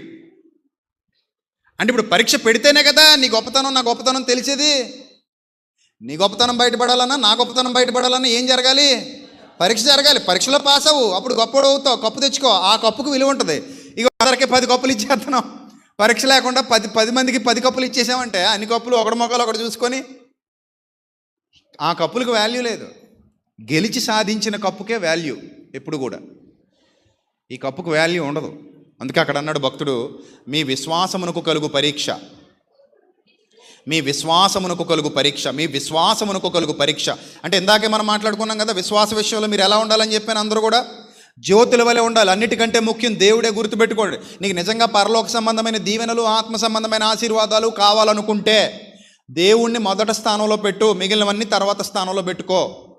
దేవుణ్ణి మొదటి స్థానంలో పెట్టకుండా లోకాన్ని, లోక సంబంధమైన విషయాల్ని, లోక సంబంధమైన లాభాలని, లోక సంబంధమైన ఐశ్వర్యాన్ని లేదా ఆస్తిని, గొప్పతనాన్ని మొదటి స్థానంలో పెట్టావంటే నువ్వైనా, నీ కుమార్తెలైనా, నీ కుమారులైనా, నీ కుటుంబమైనా సరే దేవునికి కాకుండా లోకానికి ప్రథమ స్థానం ఇస్తే అది నీకు దీవెనకరమైనది కాదు. గుర్తుపెట్టుకో, అది అస్సలు దీవెన కాదు నీకు. చాలామంది తెలియక దేవుణ్ణి రెండో స్థానంలో పెట్టి లోకాన్ని మొదటి స్థానంలో పెడతారు. దేవుణ్ణి చివరి స్థానంలో పెట్టి లోక సంబంధమైన వాటిని ప్రథమ స్థానంలో పెడుతుంటారు. వాళ్ళ అవసరాలు, వాళ్ళ పనులు, వాళ్ళ ఉద్యోగాలు, వాళ్ళ వ్యాపారాలు, వాళ్ళకి సంబంధించినవన్నీ పెంటంతానేమో మొదటి స్థానంలో ఉంటుంది, లాభాలన్నీ మొదటి స్థానంలో ఉంటాయి. దేవుడు మాత్రం ఎక్కడ ఉంటాడు? చివరి స్థానంలో ఉంటాడు. అది విశ్వాసానికి పరీక్ష కలిగినప్పుడు తేలిపోద్ది నీ విశ్వాసం. పరీక్ష పెడితే నీ విశ్వాసం ఏమైపోద్ది? తేలిపోద్ది. తేలిపోయే విశ్వాసం పనికిరాదు. అందుకే మీ విశ్వాసమునకు కలుగు పరీక్ష, మీ విశ్వాసమునకు కలుగు పరీక్ష. పరీక్షలు ఉంటాయి. మీరు అందరూ విశ్వాసులా కాదా? ఎంతమంది ఉన్నారు ఇక్కడ విశ్వాసులు? చేయి చూపించండి. విశ్వాసులు కానివారు, ఆయన ఎవరు చేయత్తలేదు, మీరు విశ్వాసి కాదా అండి? విశ్వాసేనా? మరి లేట్గా లేస్తుంది, చెయ్యరు, ఛార్జింగ్ అవ్వలేదా ఇటు? విశ్వాసి కాకపోతే ఎందుకు వస్తారు ఇక్కడికి? నన్ను చూడడానికి వస్తారా? రారు కదా. ఇక్కడికి ఎందుకు వస్తారు చెప్పండి మీరు? విశ్వాసులు అయితేనే వస్తారు. విశ్వాసి కానివాడు ఎవడు ఇక్కడ అడుగు పెట్టడు, వేస్ట్. ఇక్కడికి వచ్చిన విశ్వాసి కానివాడు ఇక్కడికి వచ్చి ఏం ప్రయోజనం? చిరాకు వచ్చేది అడిగి. ఇక్కడ కూర్చున్నా వీళ్ళు ఏం మాట్లాడుకుంటున్నారండి అంటాడు. ఆ మధ్య అలాగే మా అమ్మ మా బంధువులను ఒకళ్ళు తీసుకొచ్చి కూర్చోబెట్టింది ఇక్కడ. వాళ్ళు అన్యులే. మా బంధువులు తీసుకొచ్చి కూర్చోబెడితే వాళ్ళు ముళ్ళపానిపై కూర్చున్నట్టు మా అమ్మ మొహం చూస్తా, నా మొహం చూస్తా, ఎందుకు వచ్చారా భగవంతుడు ఇక్కడికి? వీళ్ళు ఏదో మాట్లాడుకుంటున్నారు, వీళ్ళు ఏదో రొట్టె ద్రాక్షరసం అంట, ఏం మనకు అర్థమై ఎడుతులేదు. వీళ్ళ ప్రార్థనలు ఏటో, వీళ్ళ బతుకేటో, వీళ్ళ వాక్యాలు ఏటో మనకేం అర్థమై సావట్లేదు అనుకుంటారు వాళ్ళు. ఉండగలరేంటి? ఇక్కడ ఉండలేరు. మనం ఏమనుకుంటాం? అబ్బా మా బంధువు వచ్చాడు, చర్చికి తీసుకెళ్ళిపోయాం, అబ్బా తండ్రి చూసావా అనుకుంటాం. నువ్వు నోరమే అంటాడు ఆయన. ఆడ వింటలేదు. నువ్వేవో దినేసనాడు అనుకో తీసుకొచ్చావు ఇక్కడికి, ఆడేం వింటలేదు అంటాడు. అప్పుడప్పుడు మన వాళ్ళు అని ఆ సెమినార్కి మా బంధువులను ఒక 5గురిని తీసుకొచ్చేసామని ఏం ఉద్ధరించడానికి ఆడ అటు ఇటు తిరుగుతుంటాడు ఆ గ్రౌండ్లో. నువ్వు తీసుకొచ్చినాడు ఏం ఎండవు. మధ్యాహ్న భోజన పథకానికి హాజరవుతాడు అంతే. చక్కగా తినేసి కూర బాగుంది, సాంబార్ బాగుంది అక్క అని చెప్పేసి పోతాడు అంతే తప్ప నువ్వు బంధువుని తీసుకొచ్చేసినంత మాత్రాన ఇప్పుడు ఇంట్రెస్ట్ లేనప్పుడు లోపలికి వెళ్తుందా? ఒక్క మాట కూడా పోదు. మన తృష్ణ, మన తపన ఏంటంటే అమ్మ ఒకరిని తీసుకొచ్చేసాం కాబట్టి వీడు విని సాయంత్రం బాప్తిసం తీసేసుకుంటాడు అనుకుంటావు నువ్వు. అడేం మారడు, వాడికి నచ్చదు అది. కాబట్టి ఇక్కడికి ఎవడొస్తాడు? విశ్వాసే వస్తాడు. క్రమం తప్పకుండా వచ్చేవాడు విశ్వాసి. విశ్వాసి అయిన వాడు క్రమం తప్పకుండా వస్తాడు. ఎందుకంటే సత్యంలో ఉండడమే వాడికి ఇష్టం. సత్యం వాడిని నడిపిస్తూ ఉంటుంది. సత్యం వాడికి ఛార్జింగ్, సత్యం వాడికి ఇంజిన్కి పవరు, వాడి జీవితానికే పవర్ ఇచ్చేది సత్యం. నిన్న యేసురత్నం వాళ్ళ ఊరు వెళ్ళాం, వాళ్ళ పాప అదే పుట్టినరోజు కానీ మాకు అనిపించింది. కారులో ఉండగా అనుకున్నాం వచ్చేటప్పుడు వీడు ఇంత దూరం నుంచి ప్రతి వారం వస్తున్నాడా అని. పాపం చాలా దూరం ఉండి బాబు, ఏలూరు నుంచి ఎక్కడికో పోవాలి లోపలికి. అది అక్కడ నుంచి వారం వీళ్ళు వస్తున్నారంటే అది మామూలు విషయం కాదు. అది నేను అంతా ఎండలో కష్టపడ్డాడు. రాత్రి మేము వచ్చేసరికి 3:30 ఎంతో అయింది మాకు ఇంటికి వచ్చేసరికి. అక్కడ బయలుదేరేసరికి 12 అయింది. 3:30 అయితే 4 గంటలకో 3 గంటలకో పడుకున్నాం వచ్చి. మళ్ళీ పొద్దున్న లేచి ఇదిగో ఇలా తగలటం. మీరు హాయిగా నాకు తెలిసి 11 గంటలు లేచి 11:30కి చక్కగా వచ్చేసారు కదా. నాకు తెలుసు, నేను వచ్చాక కూడా చాలామంది తగలట్టారు ఇక్కడికి. సూర్యబాబు గారు అలా దాక్కుంటున్నారే, మిమ్మల్ని చూశాను నేను. మీరు ఎప్పుడు వచ్చారో చూశాను నేను. మీరు మీ పుత్రుల వారు లేటుగా వచ్చారు, మీ భార్య గారు ముందు వచ్చారు. అలా ఉంటారు కొంతమంది. నేను వచ్చాక వస్తుంటారు వీళ్ళు అన్ని పనులు చక్కబెట్టుకొని. కొంతమంది లైవ్లో చూసి ఈడు వచ్చాడా రాలేదా అని. లైవ్లో ఎవడ మాట్లాడుతున్నాడు ఇప్పుడు, ఈడు వచ్చాడా రాలేదా, ఈరోజు రాలేదట, అయితే వెళ్ళక్కర్లేదు మనం. ఇంకోడెవడో మాట్లాడుతున్నాడట, అయితే మనం వెళ్ళక్కర్లేదు అనుకుంటారు కొంతమంది. సో పాపం వాడు రాత్రి మమ్మల్ని సాగనే మళ్ళీ పొద్దునే లేచి ఏ టైంకి లేచాడో తెలియదు, అప్పుడు వచ్చి అక్కడ కూర్చున్నాడు. ఏలూరు నుంచి వచ్చాడు పొద్దునే. నేను చెప్తాను, రాకరా బాబు, ఇంట్లో ఉండిపో, నువ్వు అక్కడే ఉండి లైవ్ వినరా బాబు, నువ్వు వస్తుంటే నాకు బాధగా ఉంది ఇంత దూరం అంటుంటే. లేదన్నా నేను ఇక్కడికి వచ్చే వినాలంటాడు. ఏలూరు నుంచి వచ్చేవాళ్ళేమో తొందరగా వస్తున్నారా, వైజాగ్ నుంచి వచ్చేవాళ్ళేమో తొందరగా వస్తున్నారా, మీకు ఏం పోయే కాలం నాకు అర్థం కాదు. మిమ్మల్ని బ్రతిమలాడాలా? పక్కనే రాయవరమా, పక్కనే సావారమా, పక్కనే వెదురుపాక, ఇంకా ఏ ఊర్లో ఉన్నాయి, పక్కనే అనపర్తి, పక్కనే బెక్కువోలు, ఇంకేమున్నాయి మనకి. ఇంక ఊళ్ళో బలభద్రపురం వాళ్ళు అయితే ఇంక మీకు పోయే కాలం, పెద్ద పోయే కాలం మీకు. ఊర్లో వాళ్ళు రావడానికి మీకు ఇబ్బంది. మీకు అంతంత దూరం నుంచి దేవుని వాక్యం వినడానికి ఎక్కడెక్కడ నుంచో పరుగులు తీసుకొస్తున్నారు. మనం పక్కనే ఉంటాం, కానీ మనకేందో బాధ రావడానికి, తొందరగా రావడానికి. రైట్, మనం ఎక్కడి నుంచి ఎక్కడికి వచ్చేసాం, విశ్వాస దగ్గర నుంచి వచ్చేసాం ఇక్కడికి. ఇక్కడ అందరూ ఉన్నది ఎవరు? విశ్వాసులే ఇక్కడికి వస్తారు. ఇప్పుడు విశ్వాసి అయిన వాడికి ఏం కలుగుతుందట? పరీక్ష ఉంటుంది. స్టూడెంట్స్ అందరికీ ఏముంటాయి? పరీక్షలు ఉంటాయి. ఆయాలకు ఉండవు. ఆయాలకు పరీక్షలు పెడతారా? రోజు బాత్రూమ్లు కడగడానికి ఆయా వస్తుంది స్కూల్కి. ఇదిగో పేపర్ ఇదిగో రాసేయి అంటాడేటి స్కూల్ యాజమాన్యం. ఎందుకు ఆయాలకు పరీక్షలు ఉండవు, పని చేసి పోతారు అంతే వాళ్ళు. తుడిచే వాళ్ళకి పరీక్షలు ఉండవు, వచ్చిపోయే వాళ్ళు అందరికీ పరీక్షలు ఉండవు. మరి ఎవరికి ఉంటాయి పరీక్షలు? విద్యార్థులకు మాత్రమే ఉంటాయి. అలాగే ఇక్కడ కూడా పరీక్షలు ఎవరికి ఉంటాయి? అక్కడ విద్యార్థులకి, ఇక్కడ విశ్వాసులకి. అక్కడ విద్యార్థులకు పరీక్షలు, ఇక్కడ విశ్వాసులకు పరీక్షలు. ఏముంది పరీక్ష? మీ విశ్వాసమునకు కలుగు పరీక్ష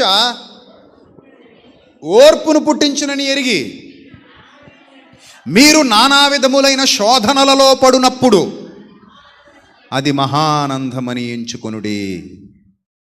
మీరు సంపూర్ణులను అనూనాంగులను ఏ విషయములోనూ కొదువలేని వారినై ఉండునట్లు ఓర్పు తన క్రియను కొనసాగించనివ్వండి. ఓర్చుకోండి. నీకు అది మేలుకే వచ్చింది, కీడుకు కాదు. దాని ద్వారా నీకేం జరగబోతుంది? మేలు జరగబోతుంది. తిమోతి మంచి యవనస్తుడు. 2000 సంవత్సరాల కిందట అంత మంచి యవనస్తుడికి రోగాలు వస్తాయని అసలు అనుకుంటామా? కానీ అతనికి కూడా రోగం ఉంది, ఒక శోధన ఉంది అతనికి. అంటే అన్ని రోగాలు అనుకోకండి సుమా. కొన్ని రోగాలు, కొన్ని సమస్యలు, కొన్ని ఇరుకులు, కొన్ని ఇబ్బందులు, కొన్ని సంఘర్షణలు రకరకాలుగా ఉంటాయి. మన విశ్వాసానికి పరీక్షలు ఏ రకంగా పెడతాడో తెలీదు. పరీక్షలు ఎప్పుడు ఒకలా ఉండవు కదా. ఇప్పుడు అన్ని చదువులకి ఒకేలా ఉంటాయి పరీక్షలు, ఒక్కో చదువుకు ఒకలా ఉంటాయి పరీక్షలు, అవునా కదా? రిటన్ టెస్టులు ఉంటాయి, ఫిజికల్ టెస్టులు ఉంటాయి, ప్రాక్టికల్స్ ఉంటాయి. ఇవన్నీ పరీక్షలే. ఇప్పుడు ఎస్ఐ జాబ్కి వెళ్ళావు అనుకో, పరిగెత్తమంటాడు, అది పరీక్ష. మెడికల్ ఫీల్డ్ అనుకో, అదో రకమైన పరీక్ష. ఒక దాంట్లో ప్రాక్టికల్స్ ఉంటాయి, అదో రకమైన పరీక్ష. ఒక దాంట్లో రిటన్ టెస్ట్ ఉంటుంది, అదో రకమైన పరీక్ష. ఒక దాంట్లో ఇంటర్వ్యూస్ ఉంటాయి, అదో రకమైన పరీక్ష. ఇప్పుడు రకరకాల పరీక్షలు. అలాగే మన జీవితంలో కూడా రకరకాల ములులు, రకరకాల పరీక్షలు, రకరకాల శోధనలు, రకరకాల వేదనలు రానివ్వండి. అందుకే ఏమంటాడు? ఓర్పు తన క్రియను కొనసాగింపనీయుడి అన్నాడు. ఇప్పుడు చూడండి, తిమోతికి రాసిన మొదటి పత్రిక 5వ అధ్యాయం 23వ వచనం ఒకసారి అబ్జర్వ్ చేయండి దాన్ని. తిమోతికి రాసిన మొదటి పత్రిక 5వ అధ్యాయం 23వ వచనం. ఇక మీదట పైన నీవు పవిత్రుడిగా ఉండినట్లు చూసుకున్నామన్నాడు. అది వదిలేకండి. దేవుడు తెలివైనడు, దేవుడు చాలా తెలివైనడు. అందుకే పైన ఏమన్నాడు? నీవు పవిత్రుడవుగా ఉండునట్లు చూచుకొనుము. ఇక మీదట నీళ్ళే త్రాగక నీ కడుపు జబ్బు నిమిత్తము. తిమోతి గారికి ఏముందట? తిమోతి గారి కడుపుకి ఏముందట? జబ్బు ఉందట. నాకు తెలిసి ఈయన కూడా అడిగా ఉంటాడు. గురుగారు అడిగినప్పుడు ఈయన అడగడా? గురుగారే 3 సార్లు అడిగాడు, ఆ ముళ్ళు తీసే బాబయ్య అని. ఆ ముళ్ళు తీసే బాబయ్య అని గురుగారు 3 సార్లు అడిగితే శిష్యుడు అడగకుండా ఉంటాడా? యథా రాజా తథా ప్రజ అన్నట్టు శిష్యుడు కూడా అడిగే ఉంటాడు. ప్రభువా, ఈయన 3 సార్లు అడిగారో మరి 6 సార్లు అడిగి ఉంటాడో, మరి ఎన్నిసార్లు అడిగాడో మనకు తెలియదు. ఖచ్చితంగా అడిగాడని అనుకుంటున్నాను నేను, ఎందుకంటే గురుగారు అడిగారు కాబట్టి. గురువును పోలేని శిష్యుడు కాబట్టి తిమోతి. అదిగాక పౌలు గారికి బాగా ఇష్టడైన శిష్యుడు. పౌలు గారి దగ్గర శిష్యరికం చేసిన వాళ్ళలో బాగా ఎక్కువ పౌలు గారు ప్రేమించిన వారిలో తిమోతి. యేసుప్రభు వారు ప్రేమించిన వారిలో యోహాను గారు ఉన్నట్టు పౌలు గారు ప్రేమించిన వారిలో తిమోతి ఉన్నాడు. చాలా నమ్మకస్తుడు, యథార్థవంతుడు. సో ఆయనకి కూడా ఏముందట చెప్పండి, ఏముందట? కడుపుకి జబ్బు ఉందట. అందుకే నీ కడుపు జబ్బు నిమిత్తము, తరచుగా వచ్చు బలహీనతల నిమిత్తము మెడిసిన్, ఆ రోజుల్లో ద్రాక్షారసం అంటే మెడిసిన్ కొంచెంగా పుచ్చుకో అన్నాడు. అంటే దాని అర్థం ఏంటి? దేవుడు తీయలేదా? తిమోతి గారి కడుపు జబ్బు తీయలేదా దేవుడు? తీయలేదు. ఉండని అలా ఉండని. నా కృప నీకు చాలు. కొన్ని శోధనలు అలా మీ జీవితంలో ఉంటాయి, ఇప్పటికే ఉంటాయి మీ జీవితంలో. సో అలా ఉన్నప్పుడు నా కృప నీకు చాలు, నా కృప నీకు చాలు. ఆ ముళ్ళలా ఉండని, ఆ శోధన అలా ఉండని, ఆ వేదన అలా ఉండని. నీవు హెచ్చిపోకుండా నిమిత్తము దేవుడు ఏర్పాటేమో అది. తగిన కాలమంది ఆయనే తీసేస్తాడు, అంతవరకు ఉంచుతాడు. తగిన కాలమంది ఆయనే విడిపిస్తాడు, అంతవరకు ఉంచుతాడు. లేదంటే నిన్ను తీసుకెళ్ళిపోతాడేమో కానీ అలాగే ఉంచేసి తీసుకెళ్ళిపోతాడు, చెప్పలేం. కానీ నీకు మేలే జరుగుతుంది, దానివల్ల నీకు మేలే జరుగుతుంది. నలిగిపోతున్నానని బాధపడకు. ఎంత నలిపేస్తున్నాడు ఏంటి బాబు దేవుడు అనుకోకు. దేవుడు ఎవరిని నలపడు. శోధనతో పాటు శోధన తప్పించుకునే మార్గాన్ని కూడా దేవుడు కలగజేస్తాడట. సో నువ్వు మాత్రం ఆయన యందు భయభక్తులు కలిగి ఉండు, ఆయనలోనే ఉండు, ఆయనతోనే ఉండు. నీ జీవితాన్ని ఎప్పుడు పక్కదారి పట్టించుకోకు. విశ్వాసమందు స్థిరునిగా, కదలని వానిగా, ప్రభు కార్యాభివృద్ధి అందు ఎప్పటికీ ఆసక్తి పరుడుగా ఉండు. అదే నీకు జీతం. నువ్వు అనుకుంటున్నావేమో తప్పించుకు తిరుగుతున్నానని. తప్పించుకు తిరిగితే నీ జీతం పోద్ది. కష్టపడి పని చేయి, దేవునిలోనే ఉండు, దేవునికి మొదటి ప్రాధాన్యత ఇయ్యి. నీ పూర్ణ మనస్సుతో, నీ పూర్ణ హృదయంతో నీ తండ్రి అయిన దేవుణ్ణి ఏం చేయాలి? నువ్వు పూర్ణాత్మతో, పూర్ణ వివేకంతో నీ తండ్రి అయిన దేవుణ్ణి ఏం చేయాలి? ప్రేమించు. యెహోవాను ప్రేమించని వాడు శాపగ్రస్తుడు, ప్రభువును ప్రేమించని వాడు శాపగ్రస్తుడు. ఆయన పనిని అశ్రద్ధగా చేయవాడు శాపగ్రస్తుడు. కాబట్టి ఎప్పుడు ఆ శాపాలు మూటగట్టుకుంటే దీవెన రాదు మనకి. దీవెన ఎప్పుడు వస్తుందంటే ఓర్చుకో, పరీక్షలో గెలువు, కప్పు వస్తుంది. కొన్ని శోధనలు చాలా రోజులు ఉంటాయి. కొంతమందికి 5 ఏళ్ళు, 10 ఏళ్ళు, 7 ఏళ్ళు, 2 ఏళ్ళు, 3 ఏళ్ళు, 4 ఏళ్ళు చెప్పలేం. అదిగో అక్కడ 18 ఏళ్ళు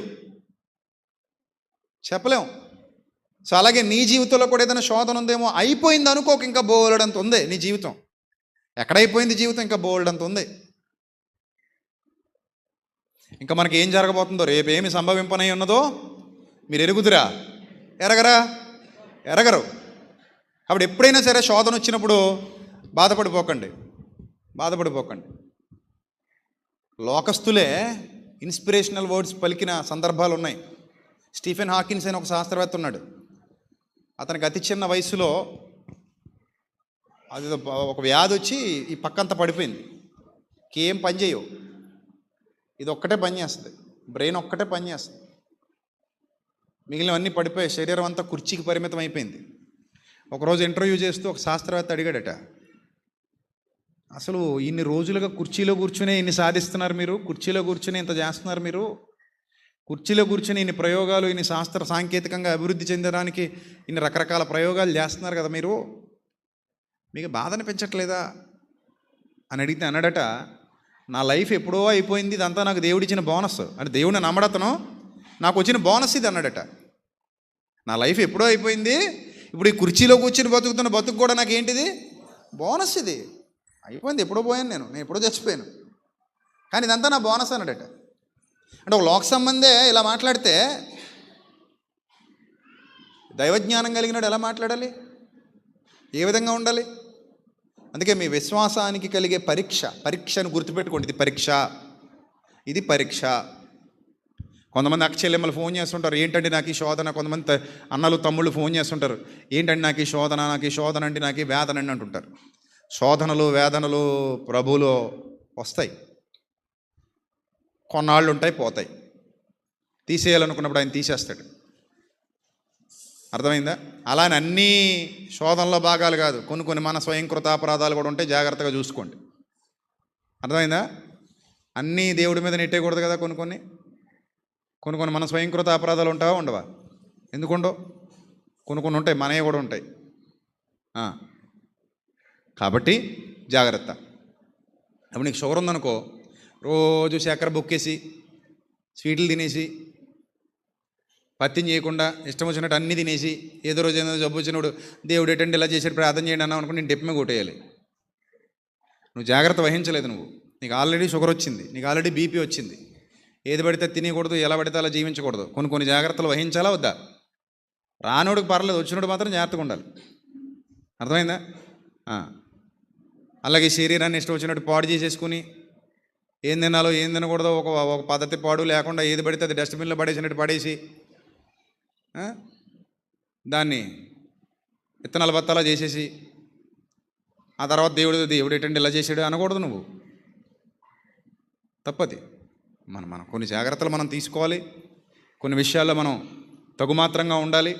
కొన్ని విషయాల్లో మనల్ని మనం తగ్గించుకోవాలి, మనల్ని మనం సంస్కరించుకోవాలి, మనకు మనం బుద్ధి తెచ్చుకోవాలి. ఆ తర్వాత దేవుని మీద భారం వేయాలి. శోధన వచ్చినప్పుడు పరీక్షలో గెలవాలి. అది నీ విశ్వాసానికి పరీక్ష. కాబట్టి ప్రియమైన దేవుని సంగమా, జాగ్రత్త. పౌలు వలె, తిమోతి వలె, యోబు వలె, యోసేపు వలె నీ జీవితాన్ని బలపరుచుకో. దేవునిలో సత్యవాక్యాన్ని వింటున్నావు, అది నీకు గొప్ప శక్తిని నీకు ఇచ్చి నిలబెట్టాలి. మళ్ళీ చెప్తున్నా, ప్రభువులో అంతా మన మంచికే. మన విశ్వాస యాత్రలో జరిగేదంతా మన మంచికే. ఆయనకు తెలుసు, మనకు తెలియదు ఏది మంచో ఏది చెడ్డో. సో అంతా మన మంచికే. ధైర్యంగా ఉండండి, విశ్వాసంలో ఉండండి, ఓపికగా ఉండండి, ప్రభు పనిలో ఉండండి, నమ్మకస్తులుగా ఉండండి, వెలగండి జ్యోతుల వలె, ప్రజ్వరెల్లండి జ్యోతుల వలె. అప్పుడు దేవుని కృపా కాపుదల మీకు ఎప్పుడు తోడుగా ఉంటుంది. మిమ్మల్ని ఉన్నత శిఖరాల మీద నిలబెట్టేవాడే తప్ప మిమ్మల్ని తోసివేసేవాడు కాదు. ఆయన మిమ్మల్ని త్రోసివేయడు. ఆయన ఎట్టి పరిస్థితుల్లో మిమ్మల్ని హెచ్చిస్తాడు తప్ప మిమ్మల్ని తగ్గించడు. నీ విశ్వాసమే నిన్ను రక్షిస్తుంది, నీ విశ్వాసమే నిన్ను కాపాడుతుంది, నీ విశ్వాసమే నిన్ను బలపరుస్తుంది. విశ్వాసము లేకుండా దేవునికి ఇష్టడై ఉండుట అసాధ్యం. కాబట్టి అలాంటి ధన్యకరమైన జీవితాలు మీరందరూ కలిగి ఉండాలని ఈ సందేశం మిమ్మల్ని అందరినీ ఆత్మీయంగా బలపరిచిందని నమ్ముతూ నేను నా మాటలు ముగిస్తున్నాను. తల్ల వంచండి, ప్రార్థన చేసుకుందాం. సకల ఆశీర్వాదములకు కారణభూతుడా మా కన్న తండ్రి, సర్వకృపానిధి, ఇప్పటి వరకు విలువైన మీ వాక్కుల చేత మా హృదయాలు తృప్తిపరిచినందుకు స్తోత్రం తండ్రి. బిడ్డల విశ్వాస జీవితాన్ని బలపరచండి, మీ కృపలో భద్రపరచండి. జ్ఞానం ఇవ్వండి, వివేకం ఇవ్వండి, మీ సన్నిధి కాంతి మీ బిడ్డల మీద ప్రకాశింపజేయండి. మీ సన్నిధానాలు, మీ సహాయ సహకారాలు మెండుగా అనుగ్రహించండి. బలమైన పాత్రలుగా, అర్హమైన పాత్రలుగా, వెలుగుతున్న జ్యోతులుగా, నమ్మకస్తులుగా, యథార్థవంతులుగా ప్రభు ఇక్కడున్న పిల్లలు, అలాగే లైవ్లో వాక్యం వింటున్నటువంటి బిడ్డలు, వారి కుటుంబాలు సమృద్ధికరమైన వాతావరణంలోనికి వెళ్ళి తండ్రి నిత్య జీవాన్ని అనుభవించినట్లు, ఈ లోకంలో నిత్యాశీర్వాదాన్ని మీ కృపలో అనుభవించినట్లు సహాయ సహకారాలు మెండుగా అనుగ్రహించమని, ఓర్పును సహనాన్ని మీ పిల్లలకు దయచేయమని ప్రభువా, ఇప్పటివరకు ఈ కార్యక్రమాన్ని ఘనంగా జరిపించినందుకు కృతజ్ఞతాస్తుతులు చెల్లిస్తూ క్రీస్తు వారి శ్రేష్టమైన నామంలో ఈ ప్రార్థన మనలు అడుగుచున్నాం మా కన్న తండ్రి. ఆమేన్. అందరికీ వందనాలు. May God bless you all. Thank you.